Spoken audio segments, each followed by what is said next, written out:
হযরত উম্মে জুনদুব রাদিয়াল্লাহু আনহা বর্ণনা করেন, একবার আমি রাসূলুল্লাহ সাল্লাল্লাহু আলাইহি ওয়াসাল্লামের পেছনে খাসাম গোত্রের এক মহিলাকে আসতে দেখলাম। সাথে ছিল তার অসুস্থ শিশু সন্তান। মহিলাটি আরজি জানালো, হে আল্লাহ রাসূল, আমার এই সন্তানটি এক কঠিন মুসিবতে আছে। সে কথা বলতে পারে না। আমার পরিবারের বাকি সদস্যরাও কষ্টে আছে। রাসূলুল্লাহ সাল্লাল্লাহু আলাইহি ওয়াসাল্লাম বললেন, আমার কাছে কিছুটা পানি নিয়ে এসো। পানি আনা হলে তিনি সেই পানিতে নিজের 2 হাত ধুলেন এবং কুলি করলেন, অর্থাৎ তার লালা মোবারক মিশ্রিত করলেন। এরপর তিনি মহিলাকে সেই পানি দিয়ে বললেন, এই পানি থেকে শিশুটিকে পান করাও এবং কিছু পানি তার শরীরের ওপর ঢেলে দাও। এরপর আল্লাহর কাছে তার সুস্থতা কামনা করো। উম্মে জুনদুব রাদিয়াল্লাহু আনহা বলেন, আমি সেই মহিলাটির সাথে দেখা করে বললাম, আমাকে কি এই বরকতময় পানি থেকে সামান্য দেবে? মহিলাটি উত্তর দিল, না, এটি কেবল এই অসুস্থ শিশুটির জন্যেই। ঠিক 1 বছর পর সেই মহিলার সাথে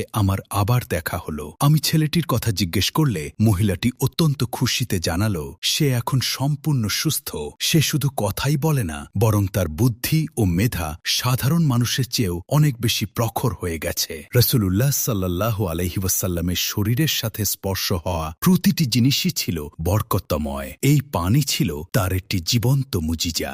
লেখাটি পড়ে থাকলে অন্তত একবার হলেও দরুদ শরীফ পাঠ করুন, সাল্লাল্লাহু আলাইহি ওয়াসাল্লাম।